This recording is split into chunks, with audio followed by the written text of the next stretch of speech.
मजदूर गांव में रामू नाम का एक व्यापारी रहता था, जो सेठ मोटूलाल के यहाँ काम करता था। रामू सेठ के खेतों पर मजदूरी करता था और फिर फसलों को नाव से दूसरे गांव में बेचा करता था।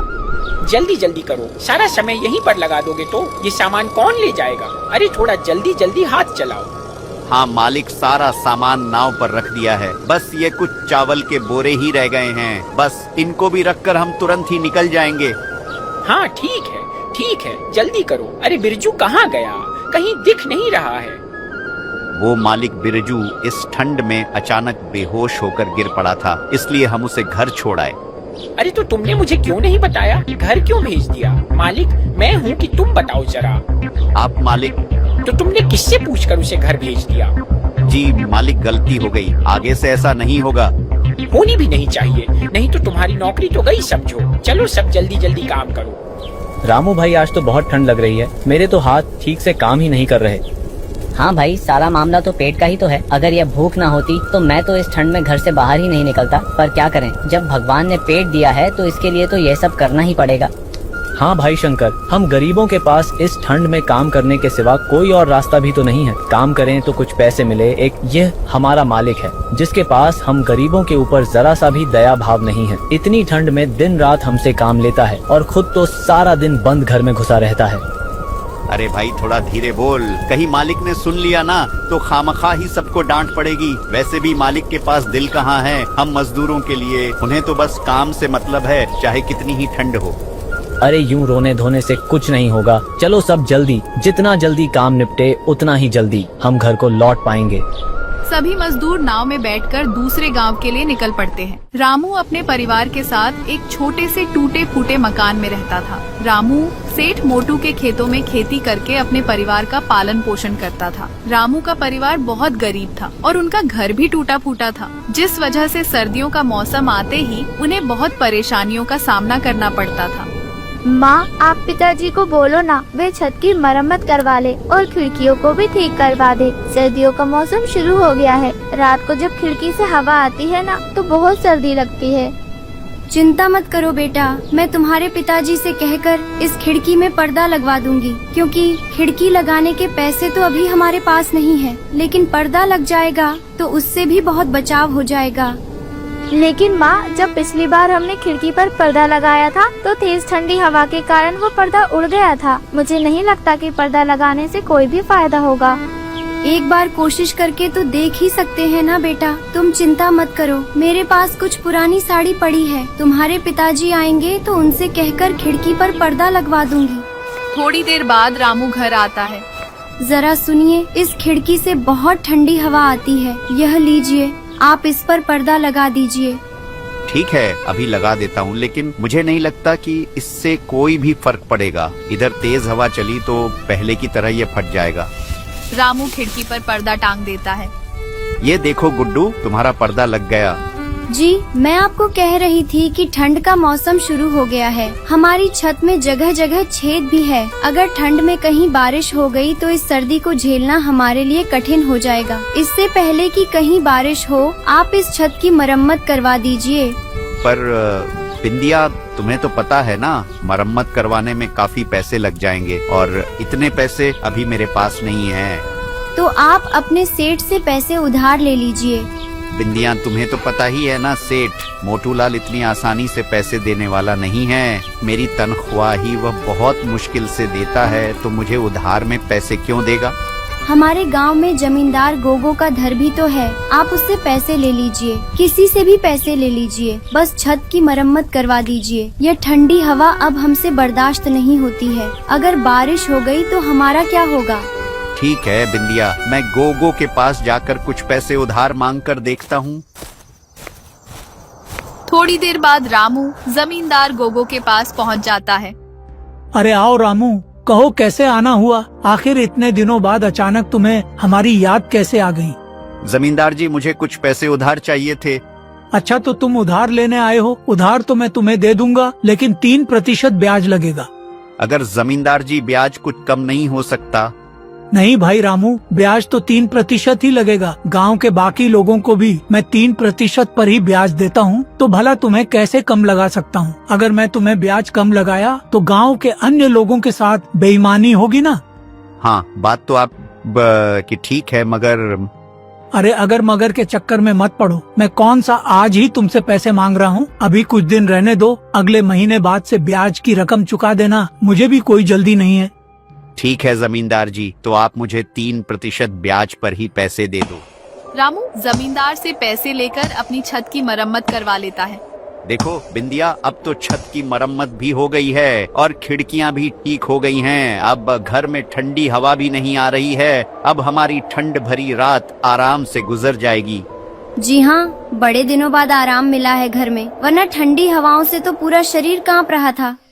इस तरह रामू का परिवार के दिन खुशहाल बीत रहे थे। रामू का काम भी अच्छा चल रहा था।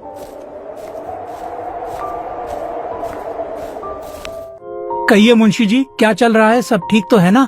जी हुकुम, सब ठीक है। और भला आपके डर से कौन गलती कर सकता है?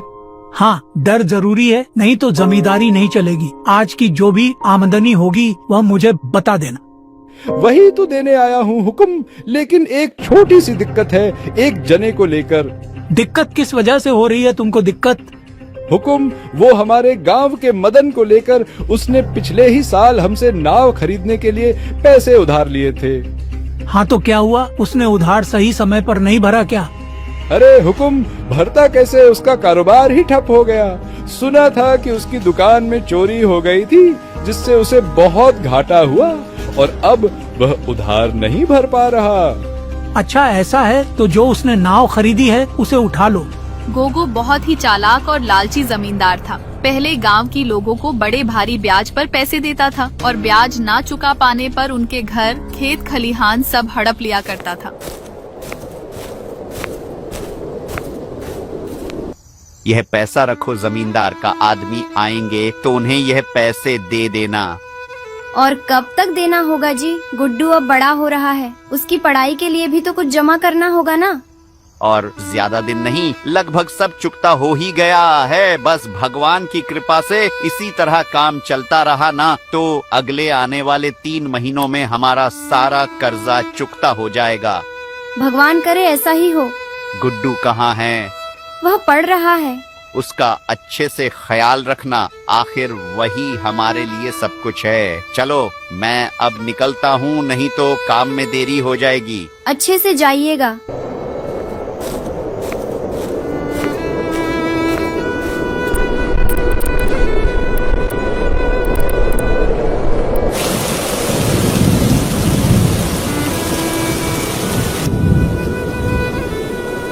हे भगवान, बारिश होने लगी। ना जाने तुम्हारे पिताजी कहाँ रह गए। भगवान करे सब ठीक हो।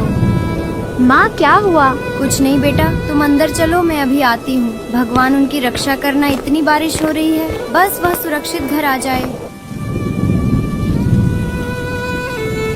अरे थोड़ा सा खा लो ना बेटा, नहीं तो ये खाना बर्बाद हो जाएगा ना बेटा। माँ मुझे भूख नहीं लगी है। रात बहुत बड़ी है बेटा, अगर अभी नहीं खाओगे तो रात में भूख लग जाएगी। माँ आप क्या खाएंगी? बस आपके पापा आ जाएं, तब हम एक साथ खा लेंगे, लेकिन तुम खाकर सो जाओ। लगता है तुम्हारे पापा आ गए, मैं दरवाजा खोलकर आती हूँ। जी आप कौन? क्या यह रामू का घर है? हाँ कहिए। आज नदी से नाव ले जाते समय बीच रास्ते में नाव पलट गई। नाव पलट जाने से रामू की उस नदी में ही मौत हो गई। नहीं, ऐसा नहीं हो सकता। इसके बाद बिंदिया अपने जीवन में अकेली पड़ जाती है। उसके जीवन की सारी खुशियाँ चली जाती है। वह खुद तो दूर, वह अपने बेटे को भी 3 वक्त का ढंग से खाना भी नहीं खिला पाती है। ऊपर से जमींदार के पैसे ना लौटाने पर उसको खूब खरी खोटी सुननी पड़ती है। वह दिन के आधे समय में सिर्फ रोती रहती थी। उसे जीने की कोई इच्छा न थी, इसलिए वह खुद को मारना चाहती थी। लेकिन यह सब सोचते ही उसे अपने बेटे की याद आ जाती थी। अगर मैं भी चली गई तो मेरे बच्चे को कौन देखेगा? नहीं, मैं कमजोर नहीं पड़ सकती। मुझे जीना होगा अपने बेटे के लिए। मुझे अपने बेटे के लिए जीना ही पड़ेगा। लेकिन कुछ भी करूं, कुछ पैसे तो चाहिए ही। वो मैं कहां से लाऊंगी? जमींदार बाबू को तो वैसे ही पैसे देने हैं। अगर उनसे मांगूंगी तो क्या वह देंगे? जो भी हो, एक बार बोलकर देखती हूँ, हो सके दे दे। रामू का और कितना पैसा निकल रहा है जो उधार लिया था? उसका 80% तो चुका दिया। अगर आज वह जिंदा होता तो शायद बाकी का उधार भी चुका देता। लेकिन उसके मरने से मेरा पैसा नहीं मिलेगा। वैसे भी बहुत समय हो गया है, अगर जरूरत पड़ी तो अब उसका घर बेचकर पैसे लेना होगा। अगर हम घर ले लेंगे तो वह लोग रहेंगे कहाँ? ये मेरा सर दर्द नहीं है, वह उन्हें समझने दो। मैंने जो कहा है वह जाकर करो। जी आप दोनों कैसी बातें कर रहे हैं? बेचारी विधवा कहाँ से भरेगी अब आपका ब्याज, और अब आप उसका घर लेने की भी बात कर रहे हैं। इतनी ठंड में वह बेचारी अपने बच्चे के साथ कहाँ जाएगी? कम से कम उन दोनों के बारे में तो सोचो। उन दोनों का क्या कसूर? एक तो वैसे ही उनके सर पर मुश्किलों का पहाड़ टूट पड़ा है, और आप इस ठंड में उनसे उनकी छत भी छीनना चाहते हैं। आप ऐसा मत कीजिए। यहाँ क्या कर रही हो तुम? तुम्हें कितनी बार कहा है मेरे व्यापार में बार बार दखल अंदाजी मत किया करो। तुम्हारा काम घर में झाड़ू पोछा करना है, जाओ और अपना काम करो। माफी हुजूर, लेकिन ठकुराइन जी बात तो सही कह रही है। इतनी ठंड में वह बेचारे कहाँ जाएंगे? मैं क्या कह रहा था हुजूर, रामू ने जितना पैसा दिया था उससे कहीं ज्यादा उसके घर की कीमत है। इसलिए आप वह घर ले लीजिए और उन्हें नदी किनारे वाला आपका जो पुराना घर है ना, वह उनको दे दीजिए, और थोड़े बहुत पैसे भी दे देना। वैसे भी वह घर कब से वीरान पड़ा हुआ है, क्या पता कब नदी में बह जाए, और इसके लिए आपको कोई दोष भी नहीं दे सकेगा। वैसे भी अगर इतनी ठंड में आप उनको घर से बाहर निकालेंगे और यह बात गांव में फैलेगी तो आपकी बहुत बदनामी होगी, लोग आपको बेरहम समझेंगे। बात तो तुम पते की कर रहे हो मुंशी। ठीक है, जैसा तुमने कहा है वैसा ही करो। जमींदार बाबू, आओ आओ, तुम्हारी ही बारे में बात चल रही थी। ये बताओ, इस बार तुमने मेरा बकाया क्यों नहीं दिया? इसी बारे में तो आपसे बात करने आई हूँ। जमींदार जी, मेरे गुड्डू के बाबूजी जो कुछ भी बचा कर गए थे वह सब तो अब खत्म हो चुका है। अभी 2 वक्त का खाना भी ठीक से नहीं मिल रहा। अभी किस तरह आपके पैसे वापस करूँ? ऐसे तो काम नहीं चलेगा। पैसे जब तुमने लिए हैं तो तुम्हें ही वापस करने होंगे ना। वह तो मैं जानती हूँ, लेकिन मैं छोटे से बच्चे को लेकर क्या काम करूँगी? वैसे मैंने हुक्म से बात तो की है, तुम्हारा जो घर है वह तुम जमींदार जी को दे दो, और बदले में नदी के किनारे वाला जो जमींदार बाबू का घर है ना, वह ले लो, और साथ में कुछ पैसे भी। लेकिन वह घर तो कब से वीरान पड़ा है, वहाँ पर हम किस तरह रहेंगे और क्या खाएंगे? इन पैसों से तुम नदी के किनारे खाली वाली जगह पर खेती कर सकती हो और फसल को बाजार में बेचकर अपना परिवार चला सकती हो। मैं इससे ज्यादा कुछ नहीं कर सकता हूँ। इसके बाद बिंदिया अपने बेटे को लेकर उस घर में चली जाती है। जितना हो सके उसने घर के बगल वाली जगह की सफाई की। इसके बाद उसने उस खाली जगह पर खेती करना शुरू कर दिया। इसके बाद वह बाजार में फसलों को बेचकर अपना घर चलाने लगी। माँ, मुझे बहुत डर लग रहा है। मुझे उस घर जाना है। ये घर अच्छा नहीं है। वह घर अब नहीं है बेटा, वह घर बारिश में बह गया। हम दोनों इस घर को बिल्कुल नया बना देंगे। जब तुम बड़े हो जाओगे और बहुत पैसे कमाओगे तब हम लोग एक बड़ा घर लेंगे। हाँ माँ, मैं बहुत बड़ा आदमी बनूंगा। जमींदार बाबू के घर से भी बड़ा घर होगा हमारा।